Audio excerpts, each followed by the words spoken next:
I'm Haley Fonfa, and I'm 22 years old.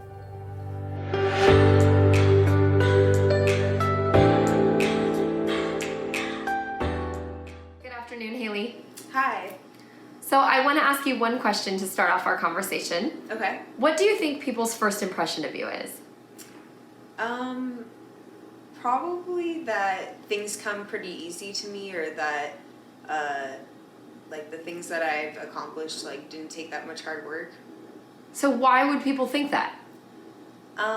Just because, like, I think a lot of times when you promote things and you don't show, like, the behind the scenes, you know, that goes into it and all the, like, bad aftermath that maybe comes after it, people just assume, like, it's really easy, and yeah, I don't know, like, that they could maybe do it also, and that it's not that hard. So give me an example of something that you've done or accomplished recently that people may have a different perception of. Well, all the shows that I do, I try to, you know, project the best image of the shows I can and all the best things about the shows. So anything bad that happens from the shows, or, you know, any bad feelings I have leading up to the shows, or, you know, anxiety I have, I think I mask it pretty well. And, yeah, I just feel like, you know, like, putting together so many different personalities and having so many things to, like, check off on a list is, like, something, you know, that it's harder than I think a lot of people think, and, you know, yeah. So when you speak about shows, tell us what type of shows you're referring to. So, for the past this will be the third year now, I've been hosting rather, like, different art exhibitions with a bunch of different artists and vendors of different mediums, and like live performances and live body painting, and all of the shows have been donating back to nonprofits.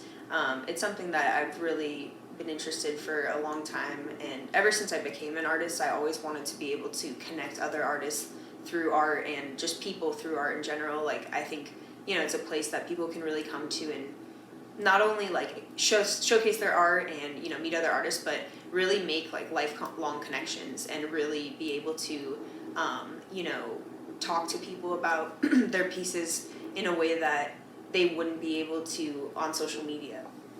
Tell us about tying them into nonprofits. Is it always the same nonprofit? Do you change it up? So for the first year, I was donating to different nonprofits, just helping different Los Angeles local nonprofits that were related to women. So I donated to, like, the East LA Women's Center, and then the Women's Foundation of California. And then I wanted to start kind of, well, I guess the term would be third-party fundraiser, hosting third-party fundraisers for the Debbie Allen Dance Academy. And so basically I kind of channeled most of my energy into donating to that nonprofit organization. I felt like, you know, their message was something that really spoke to me since I went there as a kid. I went there when I was about 11 years old, and danced with them. I don't dance anymore, but it was something that, you know, it taught me about a lot of things. It taught me about discipline, and, you know, dance is something that is really expressive and really emotional, I feel like, and, you know, taught me so much to be able to be confident and things like that, especially through her academy. Like, her programs are absolutely incredible for young people and, you know, elders alike. Honestly, she does programs for seniors, and she does programs for cancer survivors and cancer patients. She does programs for battered women and children. Like, it's just an incredible organization. So I have been channeling all my energy into them since maybe the end of 2018. And last December, Debbie Allen, who founded the organization, she reached out to me to pretty much be a part of their organization and be their development, like, fundraising manager. Now, you know, I'm working there, and I really want to help them get their message out, and yeah, so I'm really excited about it. They are just an incredible organization, so I can honestly go on and on about them, but yeah. I have to admit I didn't know that much about what they did until you did start going to work for them, and I started researching more. So yeah, I think, you know, a lot of people perceive it as a dance academy, which it is, but they don't know that it's this 501c3 nonprofit that has all these outreach programs and, helps 15,000 community members per year and, has 800 students and 60% of them are on scholarship and, all these things that like are incredible to me. I'm just like, whoa, that's crazy. Like for, the amount of stuff that I didn't know about them that I'm learning now, I just am like astounded by. So, I wanna help get those messages out. I want people to know that they're trying to develop into a new facility right now that will triple the amount of students they can bring in, pretty much. So. And you assume a lot of times with these types of studios that the name is just for publicity and to attract clients. Sure. So it is really amazing that it's really there to give back.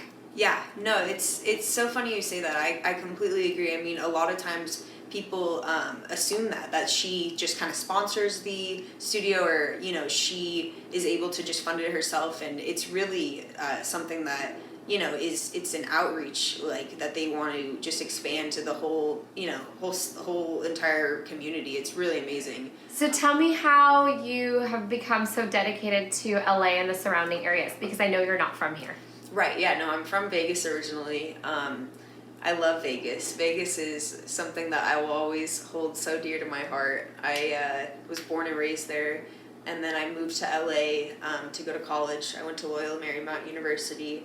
I mean, LA, when I first moved here, I was so excited. Like, I love and loved LA when I first moved. Like, I still love it. But I started at LMU really unsure of what I wanted to do with my life. I actually was going to study to be a nurse, and it's so weird that I think about that because I would never be a nurse now. I mean, I maybe could. Like, I don't mind looking at like blood and things like that. So that's why I thought, maybe I could be a nurse. Like, we need more nurses. We need more people that care about people. And like, I care about people 100%. Like, I want to help anybody. But regardless, I don't think I would be able to sit in like biology and those kind of college courses. Like, it sounds ridiculous, but I wasn't good at those classes in high school, and like I didn't even think about it going to college, how much harder it would be. So after a couple weeks in those kind of classes, I was just like, yeah, this isn't for me. So I changed to like language was pretty much my main focus, and I had to pick 2 languages to be a language major at LMU. So I had to pick, well, I didn't have to, but I chose Spanish and Chinese, which you're probably thinking Chinese, that's so weird. But I chose those 2 as my main major. It was so difficult. I would have like Chinese and Spanish class like in the same day. It was awful. I was like, oh my God, this is giving me a headache. Like, I can't do this, And so simultaneously, I would be like, kind of releasing like that energy through art and just like drawing random stuff. Like, I would draw, hip hop artists that inspired me, and I draw my roommates and just things that like I loved and things like that. And I really didn't start sharing my art until maybe like 2016. Like, this was 2015 that I started college, and then 2016 I like started kind of sharing my art online, things like that. And really, I guess, kind of felt the support or like felt encouragement that like I could possibly like do this, maybe not be an artist as a career, but like do something with art for sure. Like, I had, a lot of the hip hop artists that I were drawing, they weren't like big, they were, underground artists. And so they would be messaging me back like, oh, you should do a cover art for me, like I'll pay you, blah, blah, blah. And so I was making like a little bit of money doing random like cover arts and things like that. And I'd kind of started showcasing through that as well.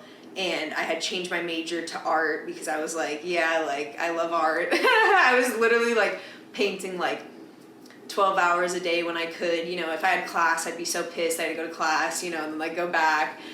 Even though like my class was art, it's so weird, but like I wanted to like work on my art. I think art class is dope. Definitely like credit a lot of like art classes to be helpful, but I think, the best art class or art practice you can do is just like being with yourself in your canvas and just, expressing yourself. Like, I really believe that. But yeah, so long story short, I pretty much started showcasing like at different shows I could find, underground shows, weird sketchy places. I didn't feel that safe as a woman because a lot of these places were like male dominated, I guess, male run, but pretty much like kind of it made me feel or like encouraged me to like produce my own shows and create safe spaces for everybody, like for women, for LGBTQ, like people of color, like everybody, so that that's what art's about. I mean, that's what community's about, to be able to feel safe and stuff. But I would reach out to everybody on Instagram to just be on my show or be, interested in something I was doing. And now it's, 2 years later, and I got really invested in being able to produce these shows, I guess. Like, I was doing 6 shows a year, and I started with, 200 RSVPs and got up to 20,000 RSVPs by then. Like, it was crazy.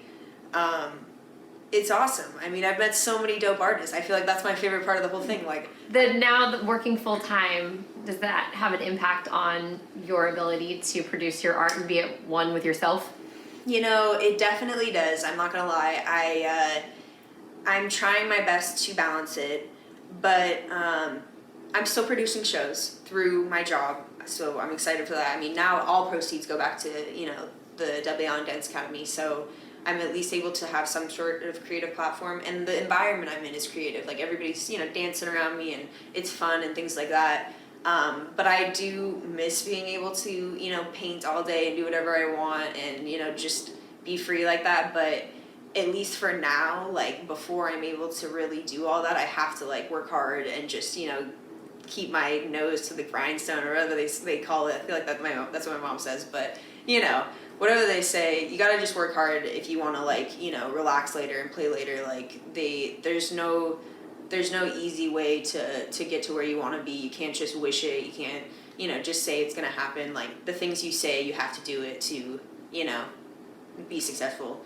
And I think that's probably like the biggest thing I've learned, and the biggest thing that I think I could really relate to the first thing I said about people thinking that you don't need hard work. Like, it's hard work is unsaid, kind of. I think people that work in silence are the people that work the hardest. And so what would be something that would surprise people to know about you? I mean, a big part of what I do every day, and everything I like stand for, is to honor my brother Brett.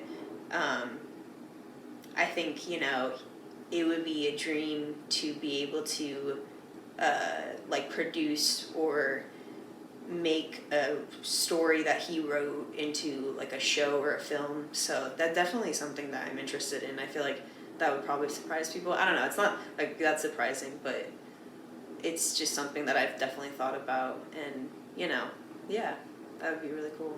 So tell us about honoring your brother. Everything that I do in general, I think I want to be like a tribute to him. He was so tight. Like, he was like really interested in every kind of art. I mean, he was a writer, like I said, but he was, a music connoisseur, a movie connoisseur, an art connoisseur. Like, they call him a Renaissance man, And I think in general, like, throughout the day, I try to just remember that, I want to like stand to honor him and be someone that keeps his legacy running, and that people say his name forever, kind of thing. So eventually, I mean, I'm working for this nonprofit now, but I want to develop my own nonprofit one day that is in honor of him, and is the Brett Fonfa Foundation. And like, you don't even like process it really. Like, I mean, I haven't with Kobe Bryant, and I haven't with my brother. Like, it's been almost 2 years, and with a lot of people that affect you like closely. I mean, my brother was someone that I literally saw almost every day, or not every day, but grew up with and really close with. I think it's hard to like imagine your life without him, so you're like still imagining your life with him, kind of thing.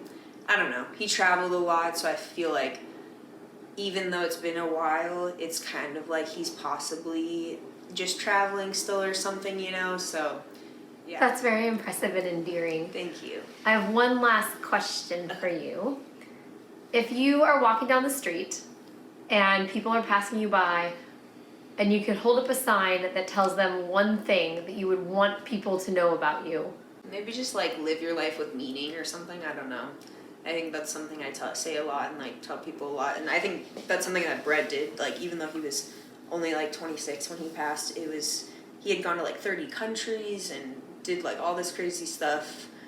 So I think, your purpose needs to be heard throughout your life, and you should just be able to express yourself how you want. And yeah, like if there's things that you need to say, don't leave them unsaid, you know what I mean? And I think actions speak louder than words, and all those kinds of things really matter. So, all those are cliches, but they're all true.